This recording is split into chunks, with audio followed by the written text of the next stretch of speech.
episode, which will be our last episode of the Career Essential series of Bakash Media Foundation. I welcome you all. Thank you for being with us from the beginning up to this last episode. Thank you so much for being there for us. Thank you for always having the urge to learn and relearn and unlearn, and so we are full. We are caught by time, so I'll not actually waste much time. I'll just ask Bakash Media Foundation to type something about Bakash Media in the chat room so that we all read and we don't waste time trying to talk about Bakash Media. So I'll ask someone in the technical team to post that in the chat room as we wait to have Bakash or Bakashava get here to talk about Bakash Media Foundation and a little more of what is running around. Yeah, so as you can all see in the chat room, Bakash Media Foundation profile is just there.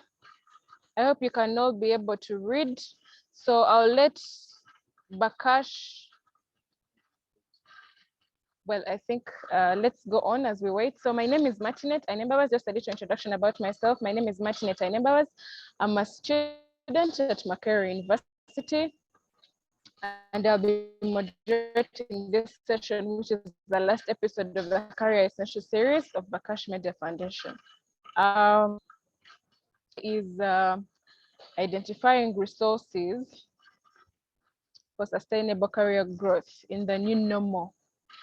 Of course, we all know that the new normal is the wake of COVID-19, the wake of the pandemic. Yeah, so I wouldn't want to waste much time. Maybe I'll just tell you when we talk about identifying resources, or for me personally, I think the main contributors of career growth are learning and practice. For me, the main contributors of career growth are learning and practice. So we'll have our moderators talk to us about identifying how we can learn and practice our career for growth, or how we can be persistent in pursuing our career. I hope you can still hear me. Or how we can be persistent in pursuing our career. And I think when we are talking about this, we have to look at a factor that is not interfered with in the new normal, which is technology. So I hope while we are discussing identifying these resources, we shall put technology in high regard and talk about how best we can use it to be persistent in pursuing our career, or to be persistent, or how we can learn and practice remotely in the new normal. I will not really waste much time. That is what I think about the topic, but we will have our panelists. Some of them are here, two of them, Dr. Maggie Chicozy is already here with us. We'll have her unmute, introduce herself, talk about, Joseph Chicozy is also around. So we'll have them unmute at a time when I'll call them, introduce themselves, tell us what they make of the topic today, and then we can dive in the conversation. I request that we keep the conversations a bit precise but educative, if you don't mind. So right now, let's have Bakashaba unmute, talk to us about Bakash Media, talk to us about what is going on with Bakash Media Foundation briefly, and then we shall dive into our conversation. Thank you so much.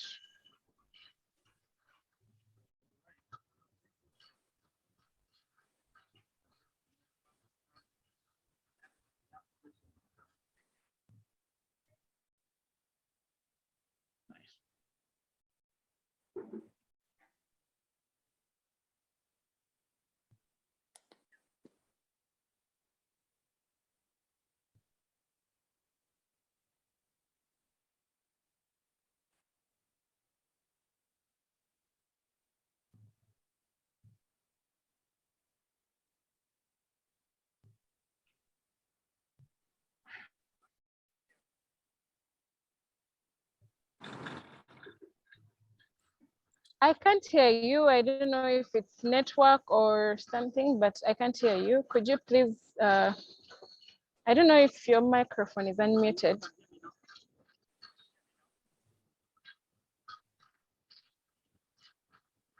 think we're having trouble with the connection.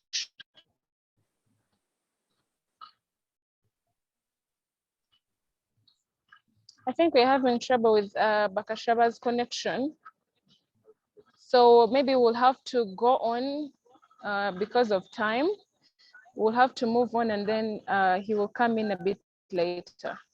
I can also see Joseph Kanya is also here with us. So in the order that I introduced, the panelists will have Dr. Maggie Chicozy, the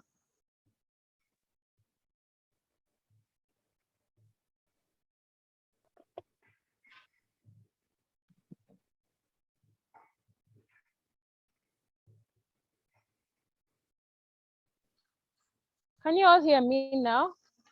I was having trouble with my connection. So Dr. Maggie Chicozy is ready to speak to us to introduce herself. So she is the chairman Zuri Farms, and she is the director Crown Beverages, and she's the former in the load and want to introduce someone, and then probably a wrong picture of their profile and everything. So I'll let her introduce herself and also talk to us about what you make of the topic today, briefly, and then we'll go on. Thank you so much, Dr. Maggie Chicozy, over to you. Thank you, Martinette, and Bakash, happy to be here. We can't hear you, unfortunately, but I've been with you for a while, so yes, I know exactly what Bakash does. Yes, I am Maggie Chicozy. I have been introduced. I am a director with Crown Beverages Pepsi, and I'm also a farmer, but I also, for 12 years, was heading the Uganda Investment Authority as the executive director. So yes, I think the topic is very interesting. The young people who are part of your audience will be happy to hear from us, share our experiences. There's no need for you to make the mistakes that we did. So if we can, we're really happy to share with you where we got it right and where we got it wrong, so that you don't have to do the same. But the world is changing very fast. So even us, we are challenged with coping. And the new normal is a real different area, different time, lockdowns, curfews, vaccines, masks. You know, the world has changed, and therefore you have to change along with it. We all have to change along with it. So yeah, it's a great topic, Martinette, and we look forward to discussing it. Well, thank you so much, Dr. Maggie. We appreciate you as Bakash Media Foundation. This is the third time, to all of you that are hearing me, it's the third time we are hosting Dr. Maggie Chicozy, and it's always amazing, and we're always grateful that every time Bakash Media Foundation reaches out to you to seek your knowledge, to seek your guidance, you're always here for us.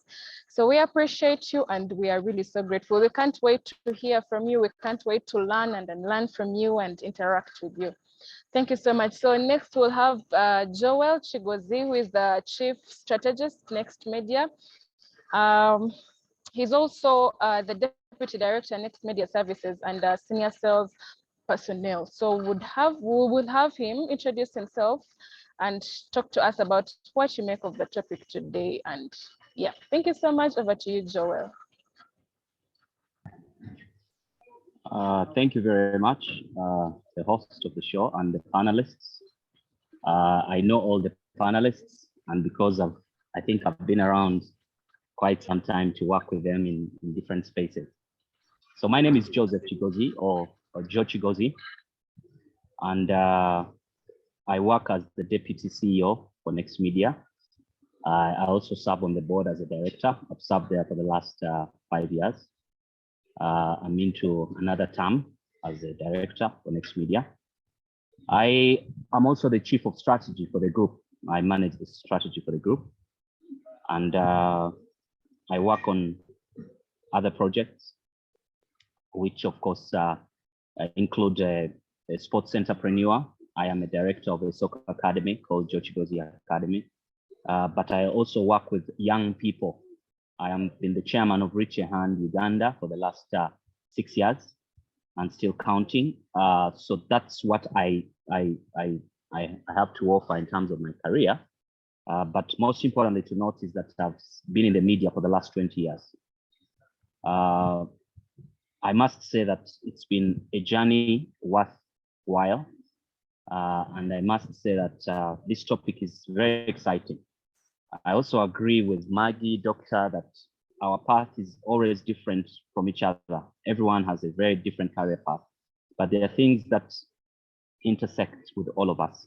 I have been a volunteer so many years. I've volunteered in so many organizations.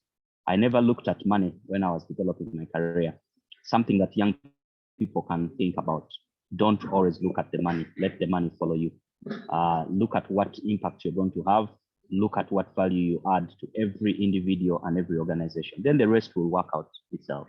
But again, like we said, the paths are different and times have changed. So yes, that's what I can say.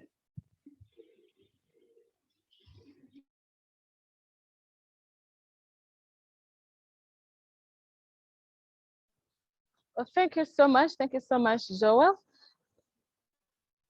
I hope you all heard him. Do not think about money. Do not mind about growing your career, and the rest will come through. Money will definitely come through. So thank you so much, Joel. I remember we hosted you for our 5th career event at MOOBS, and we learned a lot from you. You're one of our greatest mentors, being in the same age bracket, your fellow youth. So we appreciate. And by the way, to note this, it's the audience that asked you to come again and talk to us. So we cannot wait to learn from you. Our next will have Joseph Kanya Muyu. He's the founder and director of Publix Africa Communications and Public Relations. I'll let him unmute, introduce himself briefly, and tell us about what he makes of the topic today. Thank you. Hi, everybody. I hope you can hear me. Thank you, Martinette. Thank you, Bakash. Yeah, we can hear you. Excellent, excellent. Thank you, Martinette. Thank you, Bakash. First of all, it's an honor to be among the panelists. Great brands of this nation, Professor Maggie, Joe. I've worked with those two, Arthur. These are great brands. These are group brands that represent Uganda well. As you've heard, my name is Joseph Kanyamunyu, and I'm the managing director for Publix Africa Communications. We are a strategic communications agency. Our role is to build brands, to connect them with their stakeholders. So brands do not only include entities, but they also include personalities. So we build personal brands, and it's an honor for me to participate in a topic like this, because the young brands need to be enhanced. With our experience, the little experience that we have, I'm sure could enhance these young brands to do things better, or get a bigger perspective of how it is in the market and how they can excel and be successful in achieving their goals and their career goals, and how to build businesses or young brands in this market. So it's an honor for me, and I'm happy to be here to engage in these conversations and see how much I can add, whatever little value I can bring to the board. I thank you so much.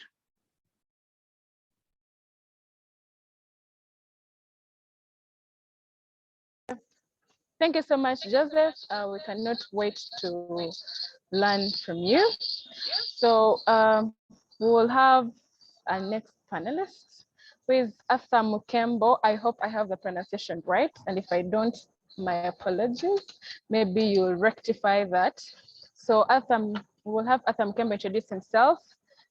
He's the lead venture, the Innovation Village. So we'll have him introduce himself and talk to us what he makes of this topic. You're welcome, Arthur. Great. Thank you very much. And good morning to Dr. Maggie, Joe, Chicozy, Joseph. It's a pleasure to be having all of you here today. But most importantly as well, a good morning to all our young people who are joining us on the call today as well. It's an exciting time to be engaging with you. And there's never a better time than now to gain experience, to gain some insights, and to be inspired on your journey. as you go forward. So I lead venture building at the Innovation Village, Kampala, where we're looking at building world-class technology-enabled startups and to getting as many young people to get involved in that pathway as possible, because the future is bright when you leverage technology to solve what we call local challenges. So really from our perspective today, it's how can we also look at the startup pathway as a viable option for our young people to begin to build out careers. I'll give you the example of Bolt, this popular app that we are all familiar with. The founder of Bolt, I think, started it in his 19s or 20s, and is now, I think, about 23, 24 years old, and has really made a mark on the whole world. So as you begin your careers at this stage, it's that you've acquired certain skills, you've built networks. How can we leverage those two things to help you to create a pathway to entrepreneurship as one of the ways that you can build out your career? So really, I'm excited to see where the conversation goes today and to contribute perspective in that regard. Myself, I'm a serial entrepreneur for many years now. I've had the pleasure of working with Next Media in a couple of capacities as well, and as well at the Innovation Village. I don't know if I'm the only one with an internet problem. Oh, you can't hear us, okay? Well, you're a bit broken, but you're now clear. Oh, You can go on. Sorry about that, Martinette.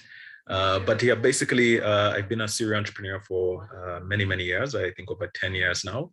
And through that time, I've gotten to work in multiple sectors. So the idea is that if we can share some of the learnings from there to support our young people who are also starting their careers, would be very excited to do that. And also to just let you know that this is the best time to be looking at pivoting your career, because the new normal is creating entirely new opportunities in work, in play, in living, that we can leverage as young people and begin to build truly scalable careers. I'm excited for today's conversation. Over to you, Martinette. Thank you so much, Arthur. We cannot wait to hear from you. We cannot wait to learn from your career journey. We cannot wait to really learn from you.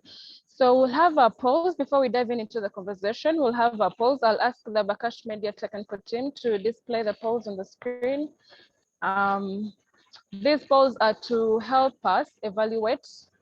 The first poll, well, is to let us know you, to allow us get to know you and interact with you more than just having you on this conversation. So let's go together so that by the time I finish, you're also finishing. I hope you all can see the polls displayed on your screens. And if you can note, maybe just, I'm sure up on the left-hand corner of your phone, you can see poll in progress. So just tap on it and you'll be able to see the poll. The first question is, what is your level of education?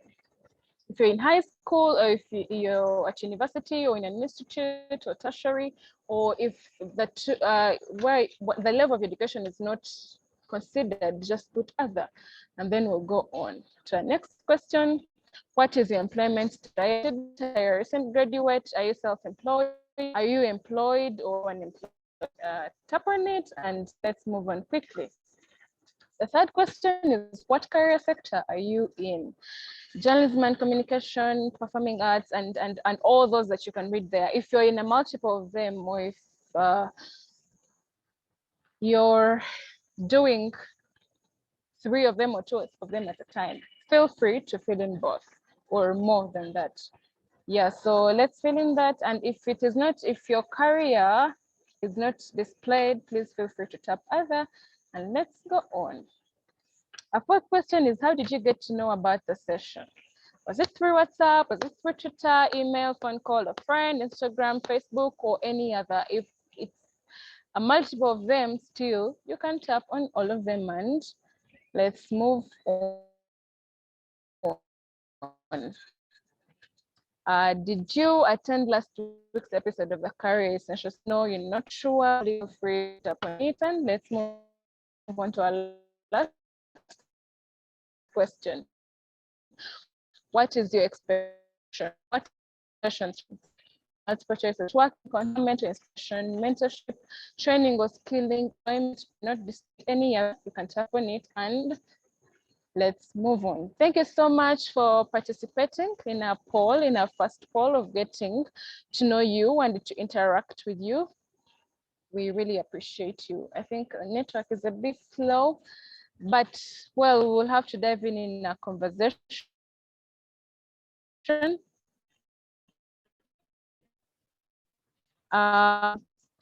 So we'll have panelists introduce dive into the conversation. So I'll ask, like I said, what I make of it. I hope you can you hear me? Someone to tap one or to just say yes if you can hear me in the chat room, and then I'll go on.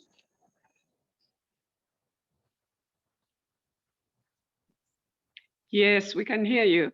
Can you hear me?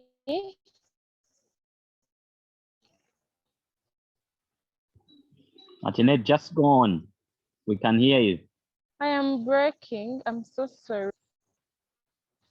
Thank you. What I consider as the main contributors of career growth. Okay, thank you. So like I had said, to me, the main contributors of career growth and definitely no more in our topic today will of course that comes with the wake of COVID-19 or the wake of the pandemic. So we'll talk about what resources, we'll identify resources that we can use to be persistent, to not give up on pursuing a career during the pandemic. What if it is here to stay? What if it is not about to? You know, to get better, what can we do, or how can we learn and practice in the new normal? So we'll have, first of all, Dr. Maggie Chicozy talk to us about what her career, what resources do you accept your success? Thank you so much. Okay, Martinette and participants, of course, my career growth was never in the COVID period. So it is a little bit irrelevant probably to today's discussion, but I think it's important that you know. I think what I would owe a lot to is my education. My parents did really try to give me the best education they can afford. I also owe it to parenting. I had a family that loved me. My father loved me. My mother was tough, and I had 4 brothers. I must say the role of parenting. I know you're young, you're old to have, very soon to have children, or you have them. Please, you are the #1 role model. So my parents worked all their lives, and that's what I saw. So that also, I must say, I owe my successes too, if any. And the resources, the education. I'm a medical doctor by training, which gives you a very wide scope. We know a lot of things. They may be relevant in some areas, but you always come back to them. There's the personal care, the customer care. You know, you don't annoy your patient at any point. And then the networks. If you've Joe Chicozy, he has ever been my patient, he will eternally be grateful to me, and he will always want to help me in turn. So that's just an example. And then, of course, dying to learn. I'm the person who's always looking for new things to do and new ideas. So yes, I did not allow technology to leave me behind. And that has contributed quite a bit. So I'll stop there, Martinette, so we can hear from the other panelists.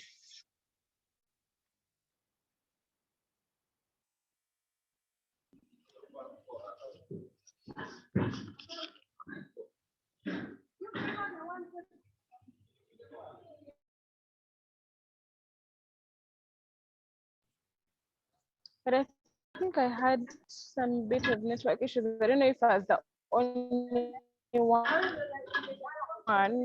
or if the others were hearing clearly. Let's go on. So we have Joel Chicozy also unmute and briefly in like 2 minutes us about how your career journey has been and what resources do you accredit to success.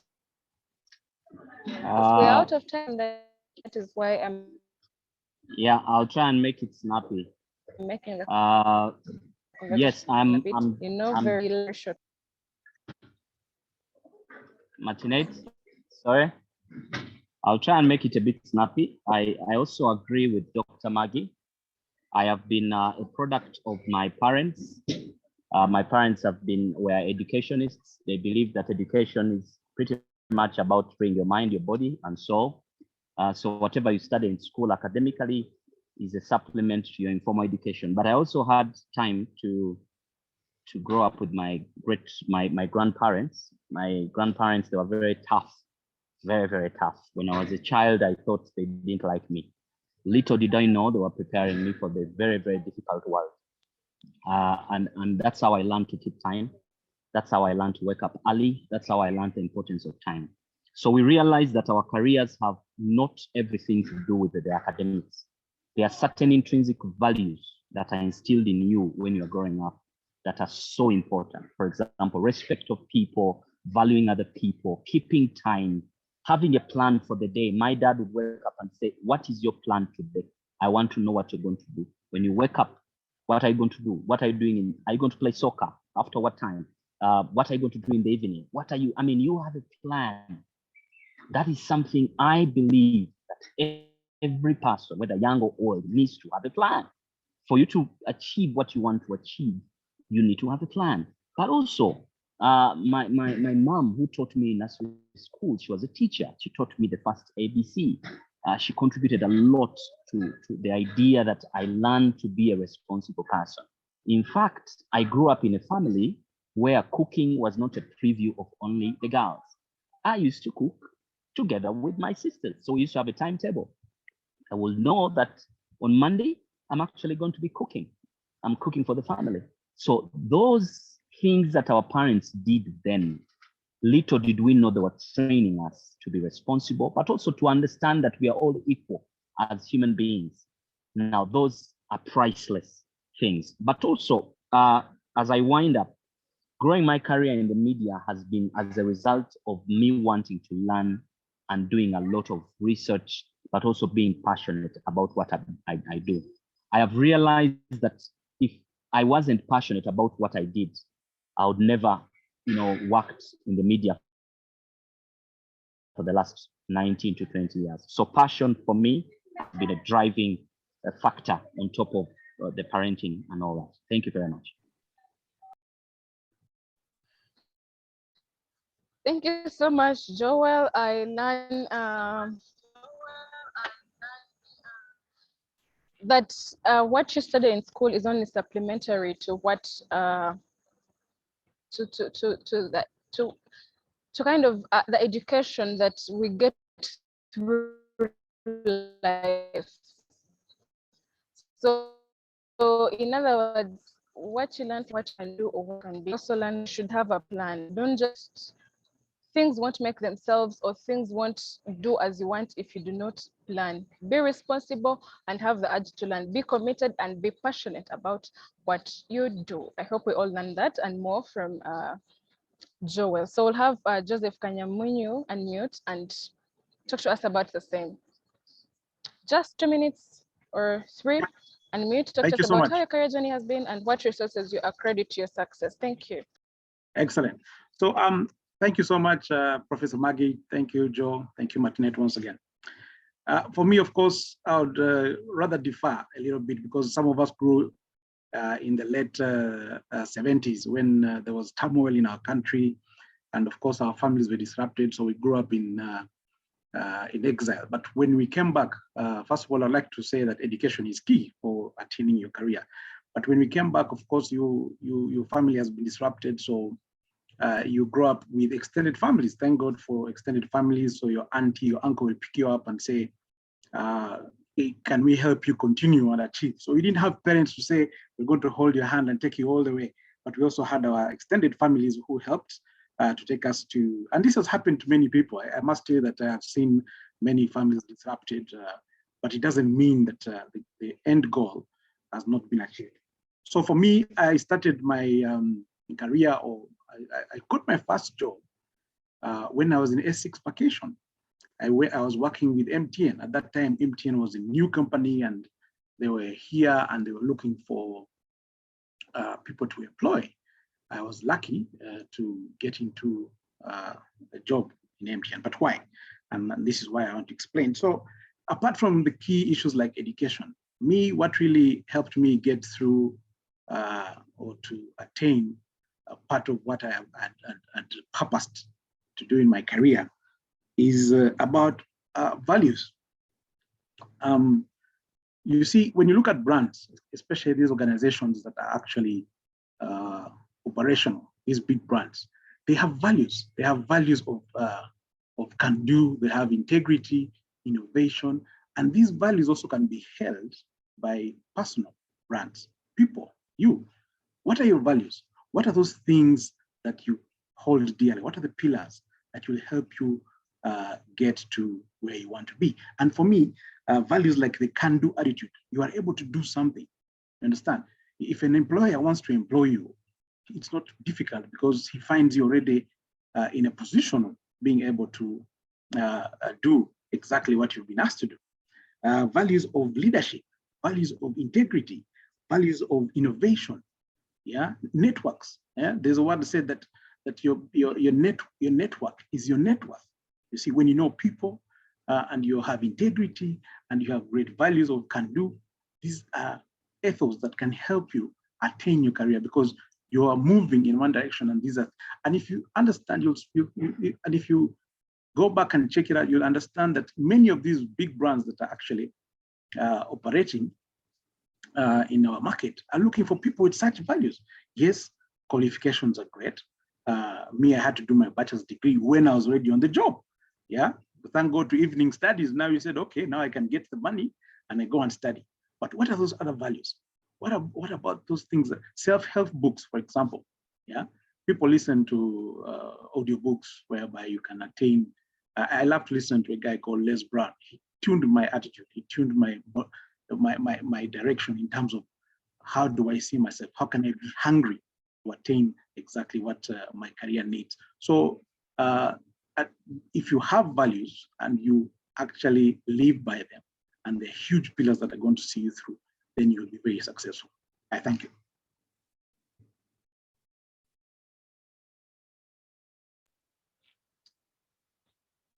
Thank you so much. Thank you so much, Joseph.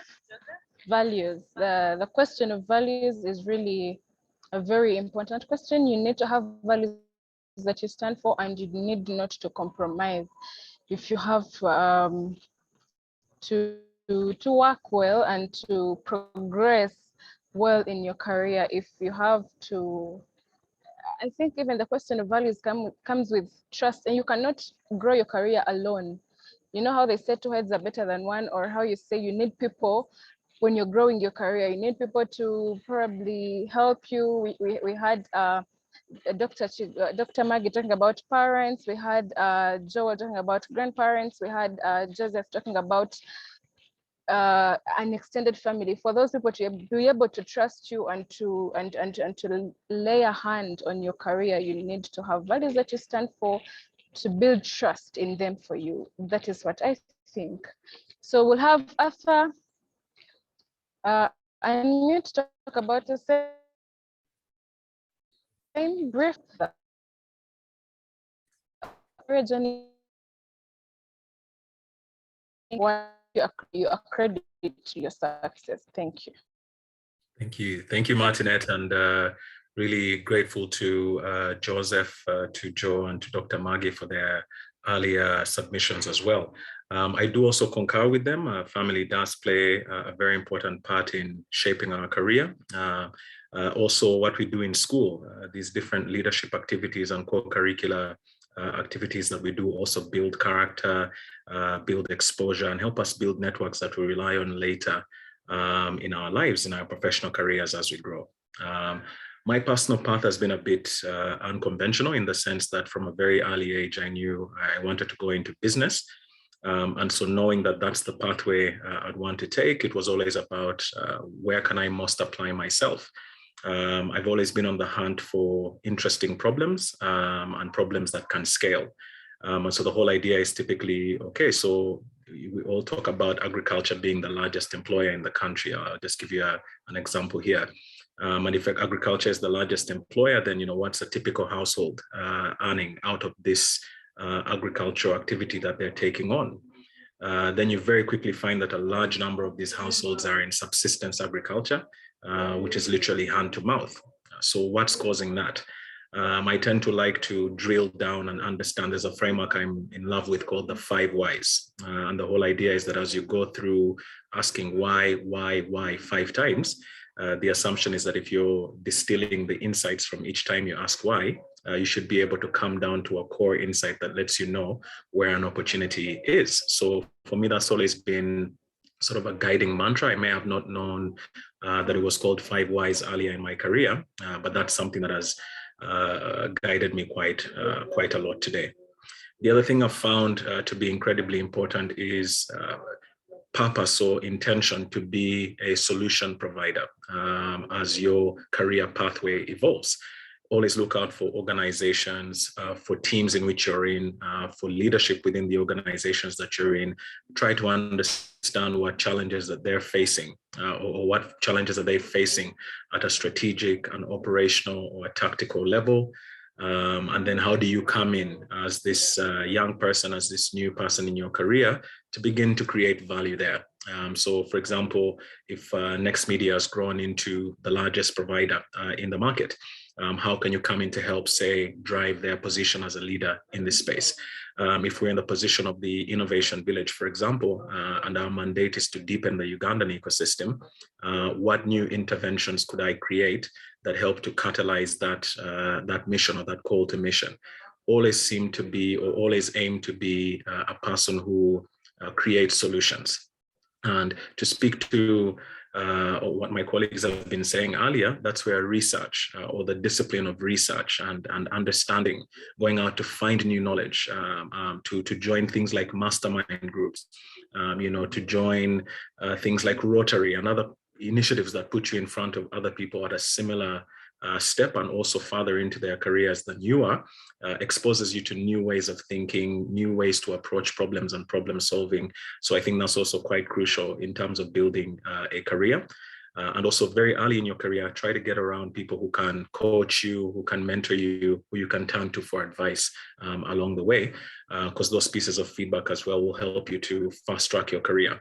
Ultimately, as Joseph put it, your network is your net worth. And so the more strategic advice you're able to access, imagine being able to call on Joe or on Joseph or on Dr. Maggie for advice when you're thinking about a move to make, right? That could be the difference between you and someone who's doing it by trial and error. So for me, it's that kind of cocktail of things that has helped along the career journey and many, many other tactics as well. Back to you, Martinette.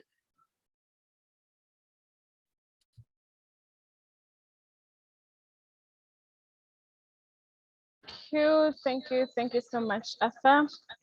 And I learned that your network is your net worth. Find mentors, find people that have been there that have been through what you wish or what your goal is, people that have been there. Find them, let them mentor you, be ready to learn, be ready to be corrected, and also identify a problem. Where there is a problem, there is an opportunity to solve that problem.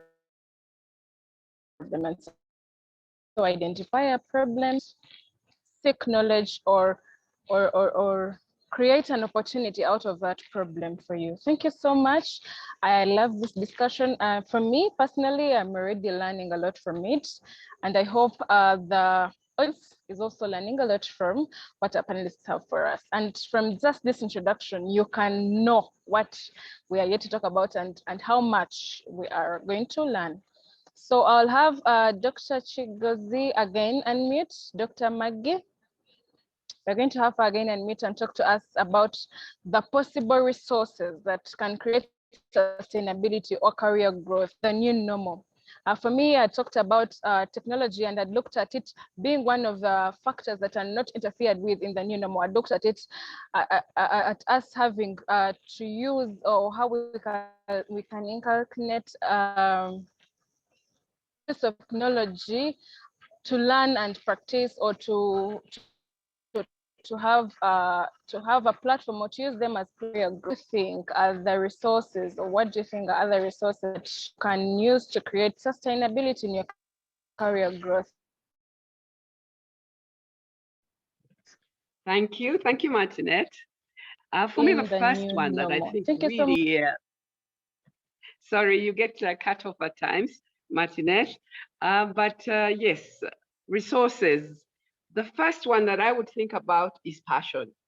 Are you doing what you like? I think we've heard from the speakers, they are in the very areas that they are also passionate about. And that makes a huge difference on how well you do. So if you can find, when you're looking for your business, where the opportunity lies, and it coincides with what you're passionate about. I plant trees. Yes, I do have Pepsi and it's doing very well, but I do plant trees, and you know, the environment is very, very important to me. So I have diversified into that. Sustainability. First of all, you're passionate about it. How well are you running this business of yours? Do you know everything about it? Have you got the skills? Where you don't have the skills, are you hiring the right people? I think that will help for your business to be sustainable and resilient. If you can not employ necessarily relatives, I know your relative needs a job, but there's somebody who knows this business really well. So you need to make some of those choices. And then as far as ownership of a business, because as Ugandans, we do not like partnerships, and that's unfortunate. Partners bring, bring a lot to a business. They bring not only finance, but they bring different types of knowledge and experiences that benefit the business. But as you're going into partnerships, what has caused a lot of problems among Ugandan partnerships, especially when I knew when I was working at the Uganda Investment Authority, was the lack of agreements. As you are signing, I am a 20% shareholder. Joe here is a 40% shareholder. So obviously when we get dividends, he'll get 40%, I'll get 20%, and there's no need to quarrel about it. That's a fact of life. So that kind of thing where you have tight agreements is critical in sustaining your business or your career as well. And lastly, can your family come in? A lot of Ugandan businesses die when the owner dies. Can you bring in the children? Are they shareholders? Traditionally, the boys seem to have been coming in. So the business was Mukasa and Sons. Where was the wife? Where was the daughters? I don't know. But I think in this generation, let's bring in the whole family, let everyone have shares in the company. Then you make sure when the patriarch or the lady who started it dies, the business will still continue. So there is sustainability. Thank you, Martinette. I'll stop there.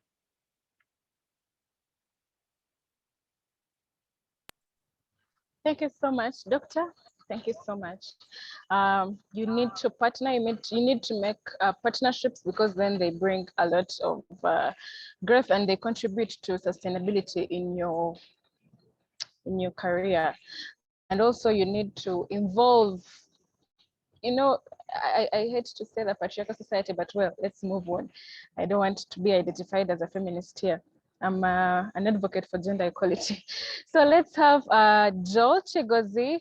I hope you are listening to Dr. Maggie Chicozy so clearly. So I want you to make something, or what do you make of her submission, or especially things to do with partnership, and also personally, what are the resources that you think create sustainability and career growth in the new normal? Thank you so much. I think you need to unmute and talk to us. Okay, right now I'm in my car, and thanks to technology, I'm not driving, but it shows you how much technology can be used to enable us to do business, but also to be able to stay in the game while the situations do not permit. So what I learned from Dr. Maggie in terms of partnerships, it's very true that when young people want to start out careers, of course, they are looking so much about employment. I am a career executive, but I'm also an entrepreneur. And I think that's very important. Not all of us will be career executives. Not all of us will be entrepreneurs. I think it depends on one thing that I want to introduce that you probably know about. It's called self-discovery. One of the things that have helped me is that I was able to discover what I am passionate about and what I can be able to do. I think when you start from there, then you have it. What is that you can be able to do? What is that you are passionate about? That's very critical. But also the resources that we have today start with you. Young people have a lot of time. That should be the first resource you need to think about. I have time in this COVID. What am I doing with my time? Am I waking up to watch Netflix, watch soccer, watch all these things and not do anything? I need to ask myself that $100 million question. How am I spending my biggest resource? And that is time. I keep telling people when I pray every day, I ask God to give me life, to give me more years so that I can achieve the things I want to achieve. Can you imagine? That's the prayer. Because I know that with time, with good health, I can be able to achieve anything. Now we have young people, very healthy. Some of them, I'll be very candid, they just wake up to watch movies. But the question is, how can I use those movies to make money? How can I use social media to make money? I think that should be the question. If I'm going to be on social media for 6 hours a day, can I create a product that I can sell online, that I can communicate to people? Can I do career talks like this and charge a few shillings if that's my passion? So for me, self-discovery is critical. On partnerships, I completely agree that you can succeed working with other people who have a skill that you don't have or who have resources that you don't have. For example, you may have a grand idea, you may have an innovative idea, but you don't have the money to start. Why don't you partner with someone who has the money, who has the expertise, who has the skill? But also, can you have a strategy? Because strategy is so important. But also, I believe that strategy without a good culture, without good attitude, good grounding, you cannot achieve so much. So you need to have a good culture.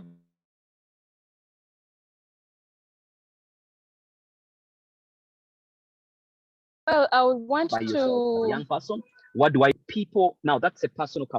I want to interject a bit, Joel, if you don't mind. Yes. Yes. While you're talking about No problem. partnerships, I also want you to talk about the fact that most of the big companies, now you being in Next Media Services, you probably know that such companies do not want to partner with companies that do not have funds yet, like growing companies, for instance, Bakash Media Foundation. So how do we solve this, or how do we let those big companies also get to help the growing companies probably build their dreams or their career? How do we do that?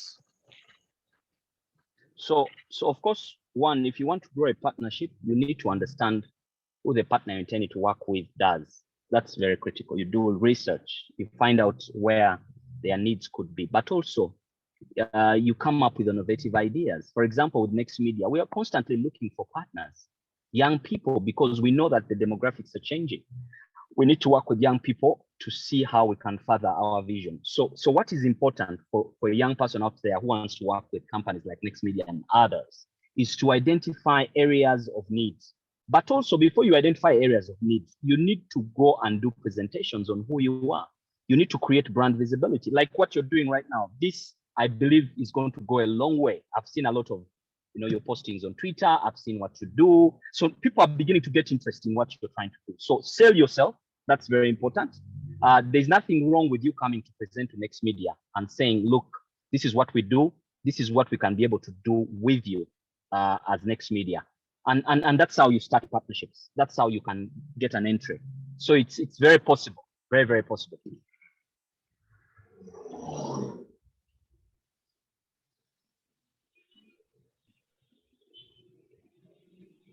Thank you so much, Joel. I learned that, for you to be able to grow your career, or for you to be able to be successful, you need to discover yourself, discover what you're passionate about, discover what, yes, you identify a problem, but you need to be passionate about what you're doing. And you know, passion also comes with commitment. If you love what you're doing, you're definitely going to be committed to it. And you know, having talked about partnerships, I hope Joel Chicozy, this is a gateway for Bakash Media Foundation to partner with Next Media Services. Well, that's just, yeah, you know. And I learned to also, you know, make use of every opportunity that there is. Social media, he talks about if you're on social media for 6 hours, can you use the 6 hours profitably to create something? Can you be creative? Can you be innovative? Use every bit of your time to be creative and to create something. And I think this comes in line with what Dr. Maggie Chicozy talked about. Identify, if you don't have the skills, identify people to help you grow or to help you develop the skills, and then do what you like that and you're passionate about. So we'll have Joseph talk about the same briefly, according to what the other people have talked about. What do you think, and what do you literally make of this question and conversation? Thank you so much. Thank you, Martinette. And thanks to those who have just spoken. I think those are great builds. If you see what Professor Maggie is saying and what Joe is actually saying, there's so many relations. For example, number one, where she's talking about passion. What are you passionate about? What's your brand? Can you brand yourself so that we know what your ethos are? What do you believe in? Yeah, and that leads you to create a determined service or product. Because you see, and you're talking about partnership. So if I'm going to partner with you, what product are you selling me? What service do you want to bring to the table?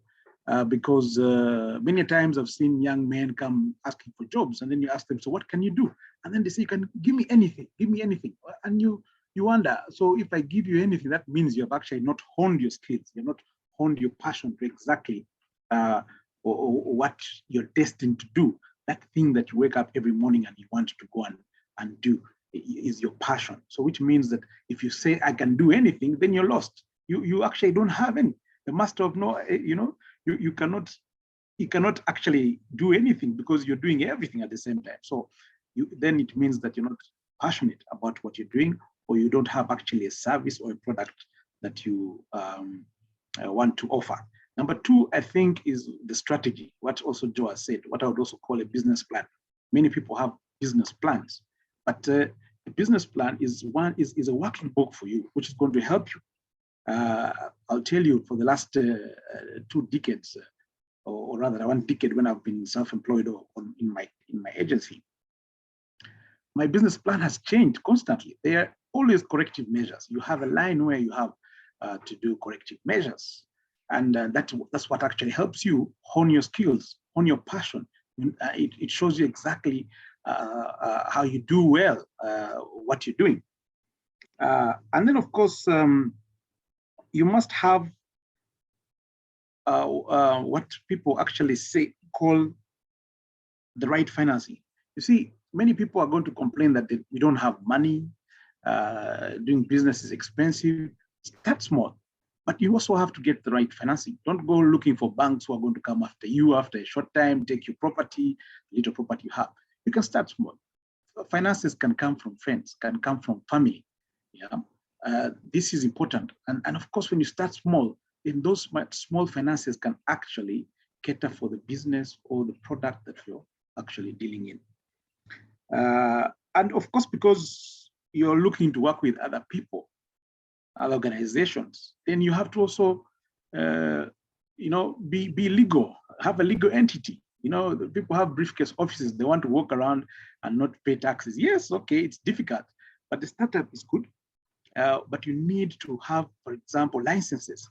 If Joe at Next Media wants to partner with a product or a service provider, they have to also do their due diligence and say, are you actually licensed to do what you're doing? Are you actually in good books with the law? These are some of the critical issues that actually people miss, but they break down on achieving success in what they're doing. And of course, you need to have a physical address. It could be at home. Nowadays, we work at home, but people don't want to tell you, I'm working from home. Why not? You can put your address there and say, I'm working at home, this is my address. And that gives confidence to anyone who's going to partner with you or who's going to work with you, because you're stakeholders. You see, you cannot be in a business where you are actually operating alone. You're dealing with people.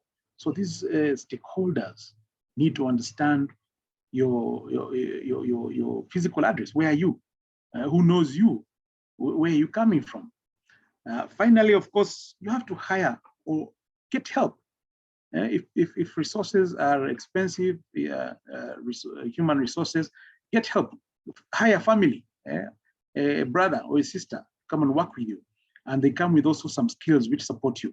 So these and more go a long way, but importantly is your passion, your product, your service.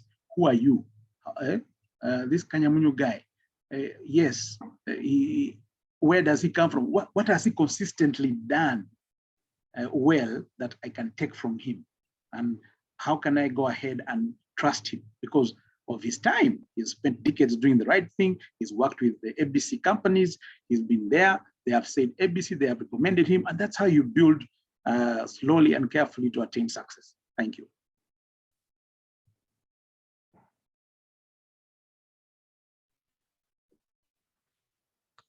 Thank you so much, Joseph. I appreciate that you say you have to be intentional about what you're doing. You have to set what you're out to do, and you have to do it that way. You cannot, someone cannot help you if you don't know what you're doing anyway. So yeah. So without wasting much time, I'll go to Arthur. I understand, Arthur, I understand you work with the Innovation Village, which is a social enterprise. How have you been able to mobilize funds to execute your projects? For instance, I am aware that you mobilize funds for companies like MasterCard Foundation. How have you been able to mobilize funds for for the execution of your duties or execution of your projects? Thank you so much. Thank you. And again, thanks to the previous speakers. It goes back down to partnerships, right? MasterCard Foundation is a strategic partner. In Uganda, they work with 4 organizations, largely around this Young Africa Work strategy of theirs. So already, if you wanted to tap into that very focused strategy, there's already a pathway to begin those kinds of conversations through the existing programs that we're running. But it's the same for if you are also Bakash and you're trying to do something, whether you're Next Media or Coca-Cola or Pepsi or any other entity, if you're trying to get something done, you don't necessarily have to leverage your own capital. You can literally leverage the experience that you've gotten and the work that you've already done to be able to attract the right kinds of partners for you to do interesting things with. But for me, it always boils back down to what problem are you trying to solve? On the perspective of the Innovation Village, we're trying to put 300,000 young people into work and into decent work that's sustainable and gives them an opportunity to be upwardly mobile in society, right? So what problem are you trying to solve? Be whatever entity it is that you're channeling this support through. But I think before we even delve into that, first of all, I just wanted to say my colleague Olga, who is with us on the venture building team, is on the call today as well. Olga and I run the venture building team at the Innovation Village. And on the venture building side, what we do is when young people have started work on their startups or building these different startups, we then provide them multiple pathways, right? It could be that, hey, I'm still at the early idea stages, at which point we provide a program that helps you to articulate what it is that you're doing and to be in a position where you can now also articulate that to potential investors, potential customers, so on and so forth. Then the whole idea is, okay, so now that you have clarity around the problem you're solving, the solution that you're bringing to the table, whatever not, how do we give you a certain pathway for you to now begin to build traction? Traction is how much progress you're making towards executing the idea, understanding that in a startup context, the speed of execution matters as much as the quality of execution. That's how you hear of Instagram being bought for billions of dollars with less than 20 employees, or WhatsApp going for $19 billion, I think with less than 24, 25 employees, right? So the speed and quality of execution matters. In approaching that, I think it's to encourage you to think through a couple of elements, right? So for example, what's the problem that you're solving? And problems will always be there. It's about understanding the core thing that people are trying to achieve, going back to that 5 whys thinking, right? So what job is this person trying to do? I like to use the toothbrush test, for example, right? So why do you hire a toothbrush and toothpaste? Is it because they tell you to buy Colgate? Is it because you want to brush the teeth? Is it because you want a fresh breath feeling? So on and so forth. And is it true that even if there's Colgate as a solution today, that in 1900, in 1800, there must have been a way that some people were solving this particular problem? So from an innovation perspective, what new iteration are you bringing on solving this that helps to now position you as a much more superior solution to the alternatives that already exist? I think as you begin to clarify that, you begin to become attractive to certain partnerships. But the most important thing is to now go out and build some traction. Are you signing up users? You know, there's something called a concierge MVP, or minimum viable product, right? If I have this big idea, how can I break this down into something I can execute on an Excel spreadsheet, into something I can execute using a phone or a PowerPoint deck, right? And still be able to deliver the value. I'm a strong proponent in not raising money until you actually absolutely need it. Be creative, be sort of problem solution oriented, to be able to find quick ways to build value. So again, to the example you gave of how do you partner with Next Media, right? So for example, if you know one particular target demographic they're trying to go after, what are they trying to do with that demographic? What challenges is that demographic facing?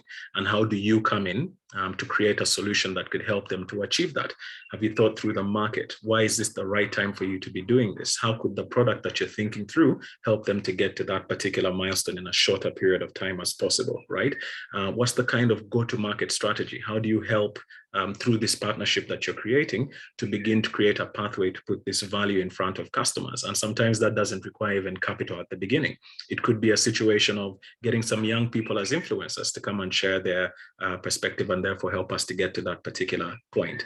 Have you thought through the unit economics? You know, how do I make sure that every single item of value I deliver contributes positively to my ability to break even? And therefore, it's only a question of how many units X I need to sell for me to generate a profit. And that I can then be very clever if I know my go-to-market strategy to do so at a minimal cost, right? And therefore get further faster without necessarily needing capital. So that at the time when I need capital, because I have such impressive results already, I'm able to be in the driving seat of that kind of a conversation.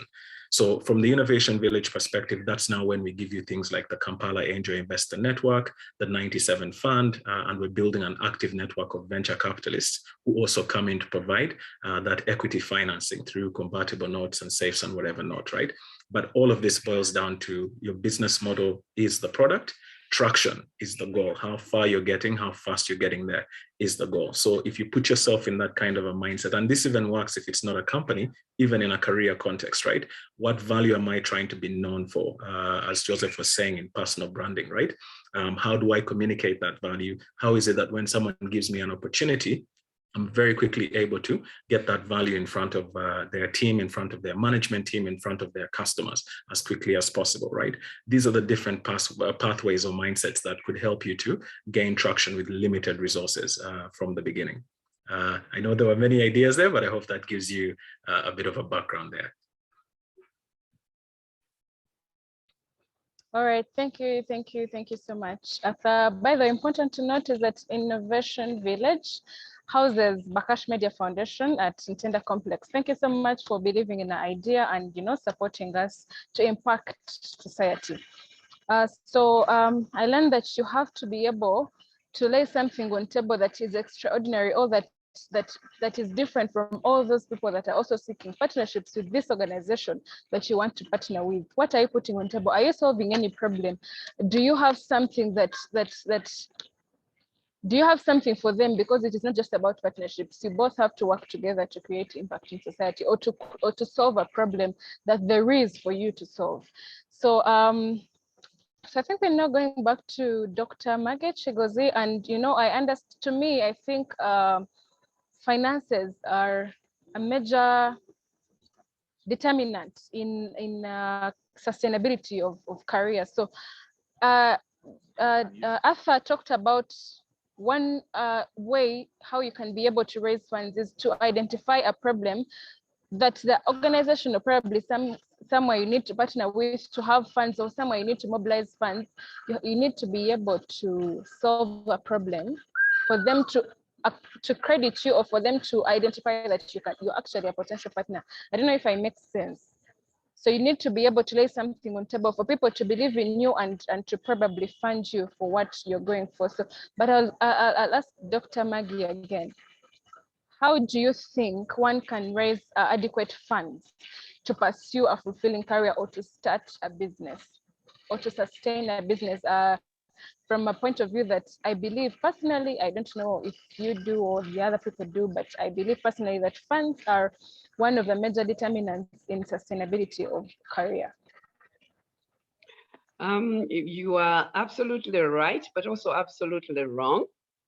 Funds are part of what you need, and they can be managed differently. I think we've already had the discussion where you know, the family, if you want to start a business, the family might contribute. That's the best money you do. They will not be demanding it back. Your family or friends, they might be willing to partner with you so that you can start your business. So that's already money available. If you're an employee, and we're talking career here as well, an employee, are you saving a part of the salary you get? We need to learn to save. I think as Ugandans, we're not very good at saving. We've had that countries like China, 60% of their salaries, they save them, 40% in Singapore. And well, I hate to imagine what we are, but at least we are not heavily borrowed like America and the UK. But so for us, if you have a job, first of all, thank God that you do. 80% of the young people out there would love to have your job, but they have no access to it. So be the best employer, the best employee that you can be.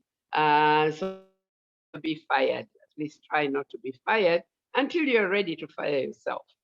And then while you are doing this job, you may have gratuity, you have an SSF, you try to save a percentage. Try not to touch it. Forget the great graduation parties.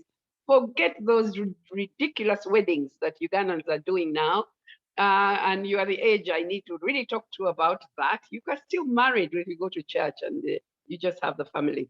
So, you know, you mustn't waste money. Can you begin to think what it is that will sustain you? That's not that huge wedding that leaves you in debt already. So save money, and that will help you when you now are ready to start your business. And you start small, as you've already been told. Look for partnerships. To visit Innovation Village. You might have something that would interest them. If you have a new solution, they are more creative. They don't want our boring old businesses that some of us do. You can do it. You can start small. We have seen them. You won't be the first. There are many, many successful people who started with nothing. You can hear the stories. So yes, just be consistent, focused, and you can run a business successfully, having started it small and grown it. Yeah, I think I'll stop there, Martinez.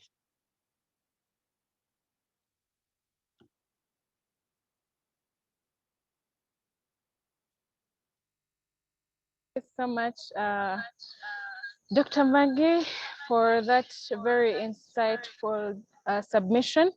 You talk about very pertinent issues to do with being the best at what you do. If whether you're working for yourself or you're working for someone, you are an employee in a certain organization or business, you need to be able to do the best for you to be the best employee.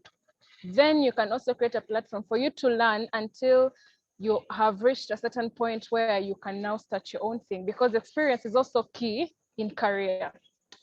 So you also talk about something very important to do with saving. financial discipline. You need to be able to save, because yes, you want partnerships, you want to mobilize funds, but do you have financial discipline? Can you be able to use those funds to actually execute duties that you want to execute for a project? So this takes me to a question to Joel Chigozi. You know, many youths are able to mobilize funds because yes, there are very many people out there and very many organizations out there ready to fund the youth projects. There are very many organizations out there that are ready to help youth grow their careers. So what do you talk about the question of financial discipline? How well can we create a discipline in ourselves to be able to, yes, you have the funds, but have you actually used them for execution? Or have you actually used them to grow your career? Or have you actually used them for what you're supposed to use them for? Thank you so much. Yes, very interesting question. And I must say that for the most part, the young people who start out don't have any funds. So I'm imagining there are scenarios of those who have no funds at all, those who are working, but also those who want to start up businesses. So those are the three categories. Now, starting with the first category, I just finished school, I don't have a job. I think before we talk about finances, it is a popular thing for you, for the young people to say, oh, I don't have finances. It is true you don't have finances, but are they the most important? Is it the most important thing now? I think that's the question. We need to go back now to the basic principles. If you want to build a career in whatever you're doing, are you volunteering? Can you go out there and learn? Because that's the element. I want the takeaway today to be young people need to learn to volunteer. All of us started. I volunteered in my 20-year career. I volunteered for about 4 to 5 years. I was a volunteer somewhere. I wasn't volunteering because I wanted a lot of money. I was volunteering because there was something I needed in that organization that I didn't have if I stayed at home and just waited for the next job. Volunteer to learn, volunteer to be able to understand the culture, the business you want to venture in. That's the first scenario of one who's just out of school. You don't have money. As you volunteer, you meet new people. You will be able to learn your trade. You will be able to understand how to get into the organization. The second tier is when I have a job, but I want to grow my career. Continuous learning. Continuous learning is so important, but also having the discipline that Dr. Maggie has talked about. Young people today, I'll be very blunt, and I'm sorry if I sound very harsh on them. You'll find a young person who earns $1 million, but by the time they reach the second week of the month, this money is all finished. They're spending this money in drinking, they're spending this money in buying expensive phones, you must be disciplined. It doesn't matter if you cannot manage 1 million, if you cannot manage 500,000, then you cannot manage the finances you're asking for from other organizations. You need to be honest with yourselves. You need to have a budget. If I have 1 million every month, which kind of house should I rent? If I've decided to move away from my parents, I can tell the young people, I delayed to move away from my parents' home because I realized I had first moved out. Then my mom told me, you know what, why are you moving? Why are you staying in a house where you're paying and you don't even live in? You spend 3-4 hours. Why don't you first stay here, build your capacity, then eventually you will leave? Which I found at that time as a young person, I thought she was really being very strict and trying to curtail my movements. But on the hindsight, I realized she was simply telling me, save that money for now as you do other things. Now, young people today will earn $1 million and sleep in an apartment of 700,000. We need to talk reality.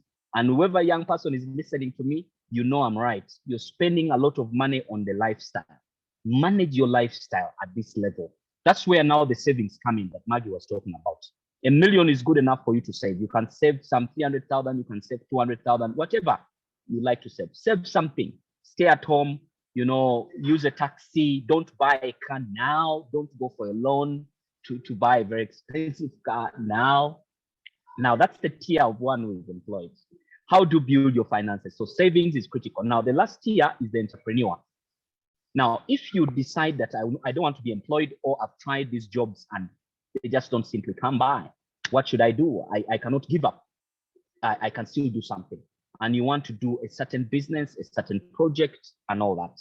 My guidance to the third tier is that first develop your idea, what we all call a business canvas.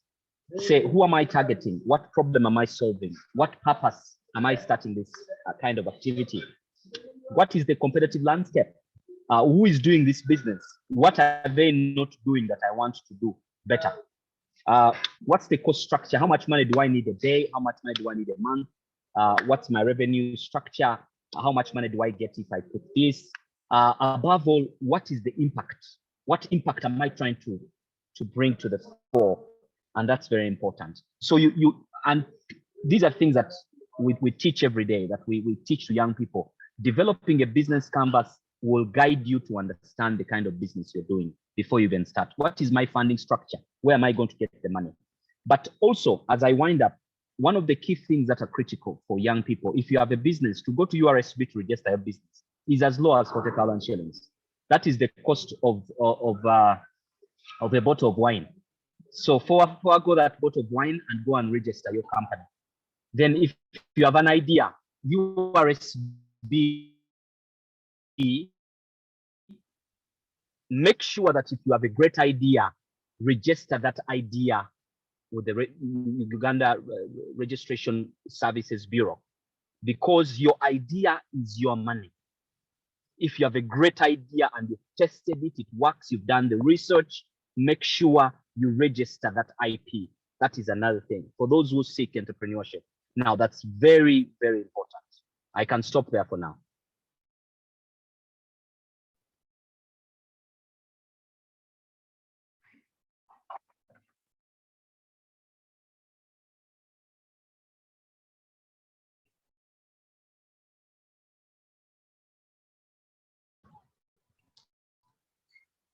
Have we lost Joel? He's done. He said he can stop there. He has gone off. Oh, all right. So yeah, so now we'll go to you. As we wind up, Joel vividly talked about something to do with savings. He talked about also before you now start to save, before you now start to mobilize funds, or before you now start to get your own funds, what are you doing specifically on your career? He talked about, yes, you start by gaining experience, and that starts with, can you sacrifice for your career? Can you sacrifice to volunteer? He talked about volunteering for 4 to 5 years. That's not easy, but yes, at the end of it all, it pays off, and that is why we see him successful and all that. So we are going to, and he talked about registration of businesses. He talked about that you need to, yes, a lot of your that come with how can You're breaking.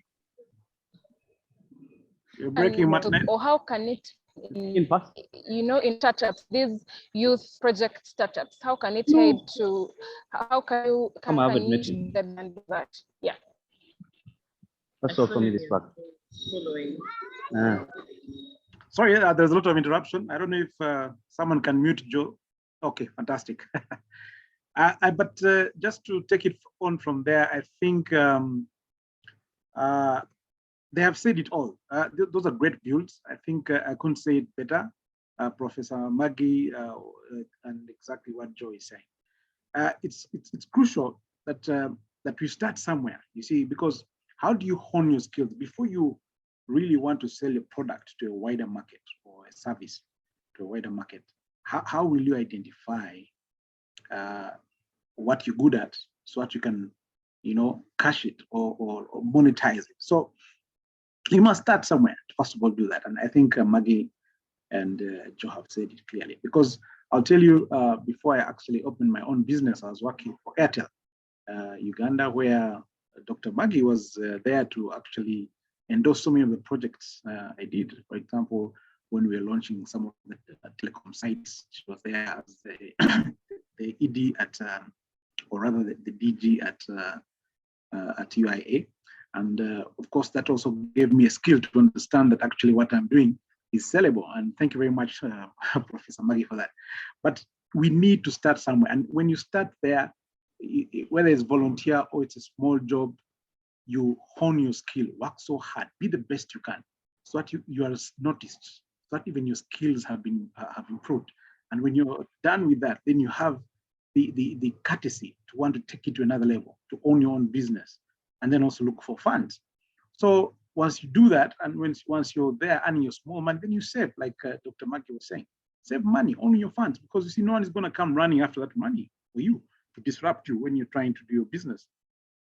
It's your own funds. Secondly, is family and friends. These are also people who understand what you're going through. They know your background. They will not give you pressures. And taking advantage of the available grants. And I think Arthur maybe at Innovation Village will talk more about that, because they are very many. And if you have a good idea and you can sell it well because of the competencies, of the skills, or because of the fact that you've branded yourself, you know who you are, then you can be able to get such grants. So there are many efforts, but I think I'm just putting up a couple of builds. I think Joe has made it very clear. For example, I'll tell you that in my work of building brands, I have met so many SMEs who are trying to run their businesses, but are being run down by our youth, our young employers who come with, excruciating fees, requesting to be paid highly, and yet even their competencies haven't been tried. And even when they get the job, they're not doing their best.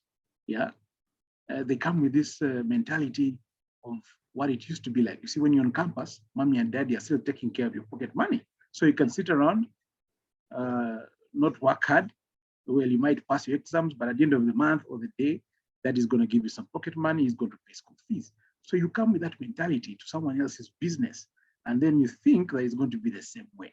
Yeah, you just sit down, get into Facebook, write a couple of posts, talk. At the end of the day, you expect a salary. When the salary is delayed, some youth run away with laptops or passwords, to make this small business pay. But in the long run, you're actually ruining that small business. So that's why you find that many young businesses in Uganda don't get to where Next Media is. We lack talent. We lack the right resources of talent to come and work in these organizations. I was talking to a health, an MD of a health center, a big one, local brand in Uganda today, is suffering with talent. Yeah? We don't have the right talent. These young people come and ruin businesses. They are not dedicated. They lack commitment. Competencies are low, but they have degrees. They come and say, I've done this degree, I've done that, but they don't have exactly what it takes. So I think we need to look back and say, where are our passions? We are going back now to what we have said earlier. Where are our passions? How can I hone my skills to be the best I can? So that even when I've left employment, I can still sell my product, my services, and gain finances from people who see the best that I am. I thank you.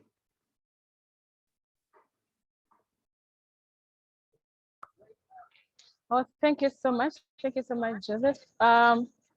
Quickly, because we are running out of time, and so we have to dive into questions. I'll ask the audience to kindly type your questions in the chat room. Use the chat room to ask any panelists because they are still here for us. So, or if you have to raise your hand, please kindly raise your hand, and we give you a platform for you to be able to ask your question. But Arthur talk about an issue to do with government and mobilization of funds for the youth projects, because being able to work in working with this innovation with in any way aided in mobilization of funds for the companies that you mobilize for, or what can the government mobilization of funds for these so much. And then I'll let the audience kindly after answer that question. Thank you so much. Thank you, Martinette. I lost you there for some of it. I'm seeing a hand raised by Ansel. Yes. Allow me give thanks to Mr. Joe Chicozy. I happen to be a student at Mackay University Business School, and I'm pursuing a bachelor's degree in business computing, and I'm in my second year. Well, I think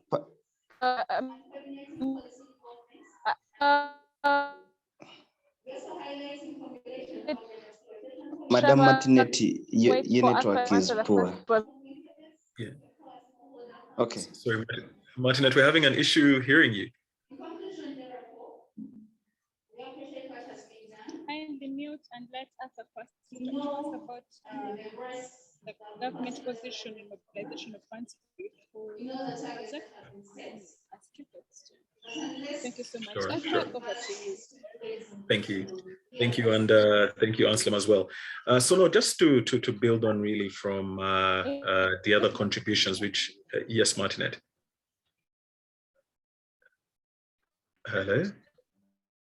Okay, so anyway, so from what I picked out earlier, you're asking what role government has to play in this innovation agenda, or getting young people to access financing to be able to do some of these interesting things. So really, I think it's a two-pronged approach.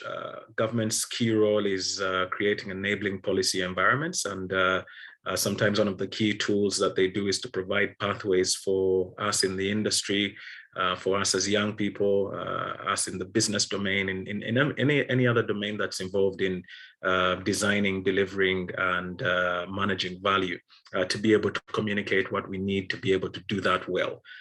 So I think they make pathways available. So you've got, for example, the Startup Act, which is this movement that we're trying to do across the startup ecosystem in Uganda to try and argue for what would make sense from an environment that, a favorable policy environment to enable us to build startups at the scale of what you're seeing in Kenya, in Nigeria, so on and so forth. I think in Nigeria, you now have you have more than 5 unicorns, I think, that have come out of Nigeria, I think in the last 2 to 3 years, right? Whereas in Uganda, we're yet to have one. So what could we learn from the Nigerian ecosystem, from the Kenyan ecosystem, that we could leverage here in the Ugandan context as well? For us as the Innovation Village, we're very active in the Startup Uganda vehicle, which brings all these different innovation ecosystem players together. We also embed advocacy work into a lot of our programs, just to be able to communicate what we need in the sector and the kind of support that we need from government through these different fora and interactions that we're having with them. But these are really macro level issues. I think one of the key things for our young people is, hey, I need to get started now, regardless of what's happening in the broader context or environment. And that's where I'm coming from in saying that how do you break down what you're trying to do into what we call a minimum viable product? I encourage you all to look at the first version of Facebook, the first version of WhatsApp, even Twitter, right? What is the simplest form of the product or service you have in mind that you can offer with literally 1 to maximum 5 people on your team with zero funding and just really the zeal to get this solution out to the market? So that's where concepts like, human-centered design or design thinking come in, right? If you have a deep empathy or understanding of what the person needs to achieve, and you're going out to start to do problem discovery by talking to them, you'll very quickly uncover that, hey, if you help me solve 1, 2, 3 elements, you've already created so much value for me that I don't care about what else your product doesn't have, right? So what's that minimum amount of value creation you can do as an entrepreneur or budding entrepreneur to be able to complete the value loop, right?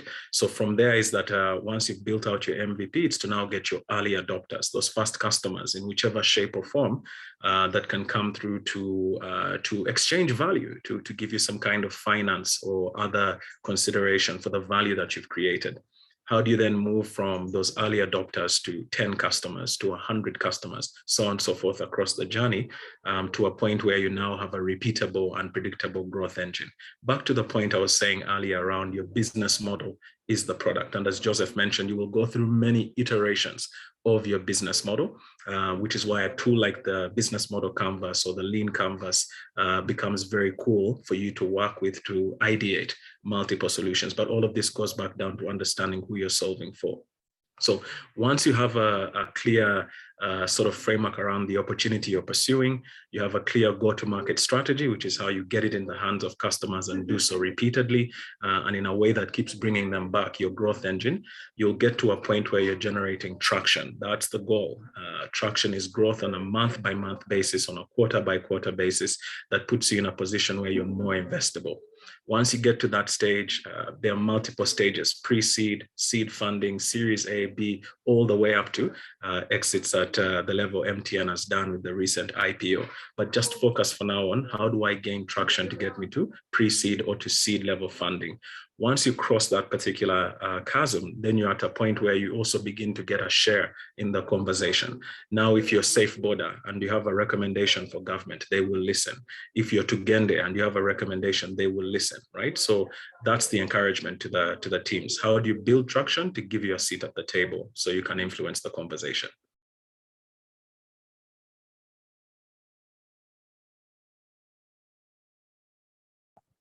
I would like to ask you to kindly conclude because we're running out of time. Oh, thank you so much. I interject for you. Yes, you not regardless, you need that. No one can help. You have to have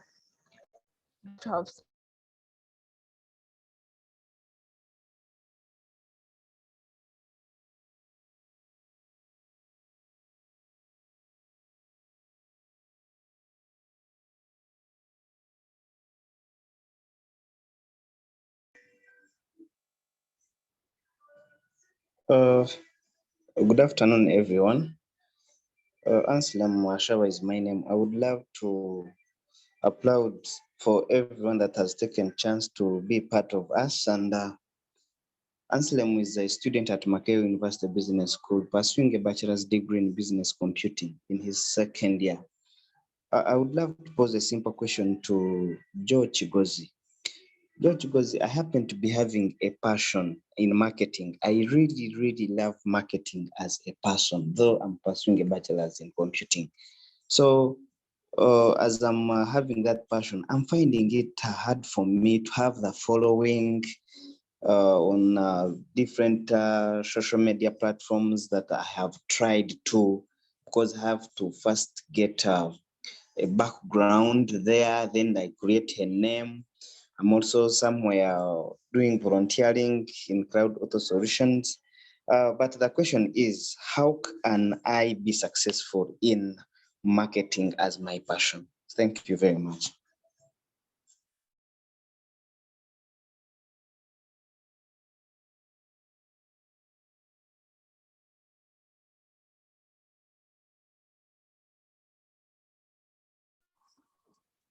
I think this question goes to George Chigozi, if he's still with us. Yeah, it goes to George Chigozi. Thank you. Thank you so much. Thank you so much, Anselm.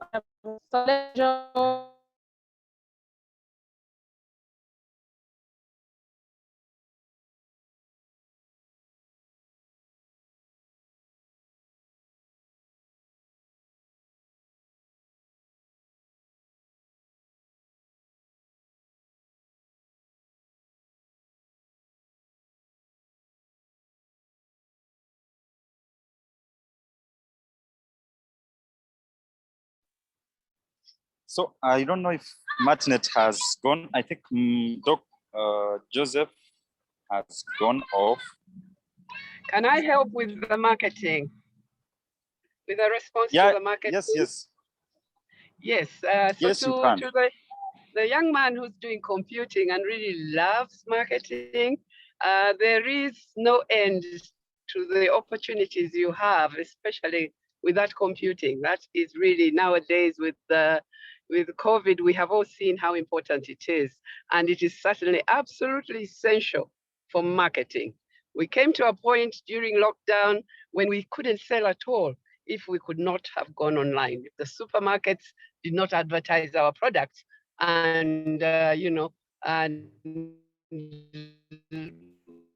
we would be able to deliver, and that whole system be somebody like you. So you can one doesn't stop you from the other. I want to tell you, I'm a medical doctor. I did end up in Pepsi Cola as marketing director for 6 years, but I also then went on to do, Uganda investment. You can do anything. That first degree you're getting now gives you the ability to learn further, to research, to seek information, and you are already developing the network. You know where, like I knew where Professor Balunya was when I needed him. You also now know what it is and where it is, and now very often it's just on Google. So be strong, complete your computing degree that you're doing, and then you'll be able to move on into whatever you want. You can get in the area that you want. Thank you so much, Maggie, for stepping in for Joe. I think he left. Maybe he was a bit busy. Can you all hear me well? Yes, your network has improved. All right, thank you so much. I'm so sorry about the internet connection.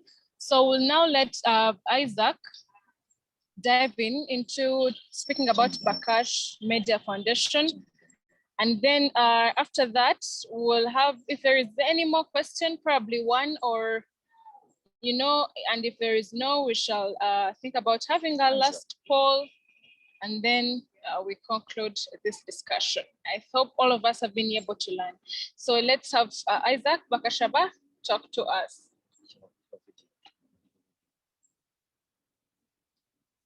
All right, thank you so much, people. I think our moderator has been having troubles with her network, but finally, I think we can now settle in and yes. So thank you so much for coming through. I had troubles too with my network at the start, but now I hope you can all hear me, right? True. You can? Hello? Yes, we can hear you. Very clearly. Yes, we can hear you. Yes, Isaac, please go ahead.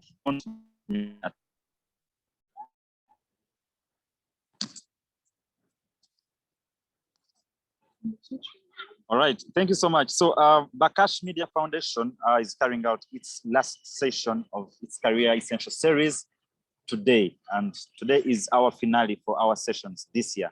I remember in the first career series session we had, that was the first season in July. Dr. Maggie was one of our panelists alongside Mr. Humphrey Navimanya and Arina Itelgendo from from Red Pepper, sorry. So we're glad that to have you back. We're so happy. You're one of our mentors. You have been part of our community for a long time. As I think the moderator said, this is the third time you're hosting Dr. Maggie. She has really given us time. She has given us audience. She has really come through. And our audience always keeps encouraging us to host her always. Thank you so much. And we appreciate you as Bakash Media Foundation. I think we lost Joe Chigozy, who was also been part of us. And thank you so much, Joseph, for coming through. And thank you so much, Arthur, for coming through on behalf of Innovation Village, which hosts us at the village in Ntinda. Thank you so much. So Bakash Media Foundation is a youth startup that has been here for 2 years now. We majorly do career talks that are always, that they have been physical, but due to COVID, we are doing them virtually. And we are so happy to have this audience that has been with us, and they have been consistent with us. So what we are nonprofits devoted to spreading information, usually in form of 3 short, powerful talks, probably 3 hours and less. And we are trying to create a community of young people with a collective mind of building themselves and empowering themselves to build up their strength in careers. And we've been doing this for the last 2 years. Yes, someone on the screens can move on. So over the 2-year journey, we've been able to, I think someone can, on the screen, Bruno, you can move on. So over the 2 years, as I said, these are the statistics. We've held over 15 sessions. We've held over 15 sessions and we've impacted 5,000 people that we've reached out. We have 5 projects. We have these career essentials. We've had the career magazine that is coming out shortly. We have also the career breakfasts and the mastery class that is going to be up in next year. So we have so far 3 partnerships. We have a partnership with Innovation Village. Specifically, we are doing it with Upskill. I think Ata knows about this. And we have a partnership with Boundless Minds that is coming up. We also have a partnership with one of our partners of these shows, which is the Opportunity Tracker. So Opportunity Tracker and Birungi Charities are partners, our partners for this Career Essential series. I hope they are on. We have had over 30 mentors, and one of them being Dr. Maggie, who is on today. She has always guided us and she has always supported us so much. Over time, we have managed to raise less than 3 million. And we hope to also, we are running a campaign where we're asking our audience and our mentors to help us execute these projects. So you can support us in fundraising. The fundraising campaign that's been running for all, this is the 7th session of the 2nd season. So in the first season, we had 4 sessions. So in the 2nd season, we had 7 sessions. So we've been mobilizing funds to help us continue this journey we are doing of impacting young people and the community we are building over time. We are bridging the gap and we are all trying to solve this problem of unemployment among youth. Someone on the screens can move on faster, we are out of time. So support us, the accounts are there, are well displayed in creating a platform of knowledge from the world's most inspired thinkers like the ones we have today on our platform, and a community of curious souls that engage with ideas, each other. So we are so thankful for you being part of us over time. We've had a consistent community of members that has always been supportive, that always come through to all our projects. So there's pictures you see where the last sessions we've been having in all universities, which were physical, but now due to COVID, been doing them virtually. So what's next year for us? Next year we have a lot that we're going to do. And one, we have a mastery course that is going to be running in 2022. That's next year. We are going to be having skilling classes. So we are going to be taking our audience through 6 weeks of learning, of getting these skills in public speaking, in digital marketing, in photography, and in graphical design. So we hope for our panelists on today, you can join us as our trainers to our audience next year. We have the whole program. We have the link in the chat where you can register. So after the end of the training, we shall award certificates and automatically people who have gone through those classes will be on the alumni program, which is also going to be run. So join us if you're interested in these courses above. There are 4 courses that we're going to major in next year. So we have also the career magazine that we are going to launch next year. It's an amazing piece. We put up the amazing information and you should learn from this, and it's going to be up and we're going to launch it next year. So also keep posted about it. It's going to be an amazing journey next year. I just can't wait for it. So I think that's what we have for you in stock next year. We shall also keep updating you of the next projects that are going to be up come next year. But it's been a pleasure having you this year. You being part of us. We have a large community of people that has always been with us, supporting us and guiding us through the journey. So what we want as Bakash Media Foundation is building a global community, welcoming people from every discipline and culture who seek a deep understanding of the world. We believe in passionately the power of ideas and storytelling to change the attitudes, lives, and ultimately the world. So on behalf of my team, I thank you so much, our mentors, our panelists, and our audience that has been with us. Thank you so much for being part of us, of these sessions over time. To our partners, thank you so much for being part of us and for helping us to execute these sessions. And on behalf of my team, I think that's it. We will keep engaging you over time. So back to you, Martinet, for you to end this session. Thank you so much.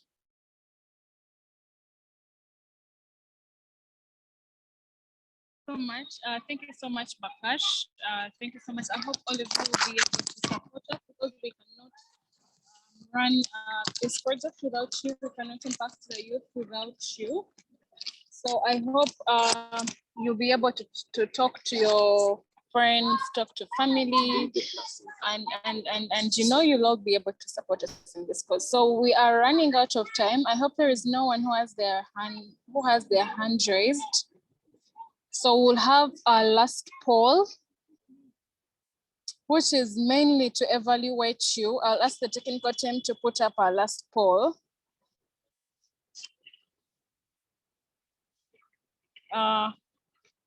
Kindly do that very fast because we have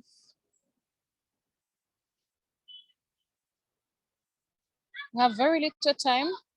Kindly let's put up the poll so that we finish so quickly. All right, we have our last poll, and this is mainly to evaluate us, you know, and to know how far we have gone and what we have not done and what, you know, we were here talking, Arthur was here talking about identifying a problem. So I think we have to identify our problems from here. Yeah, so the first question in this poll is rate the session. Has it been highly satisfying to you? Are you satisfied or ordinarily, you know, are you dissatisfied or highly dissatisfied? Please, let's go together and make a choice there, and then let's move on to our next question.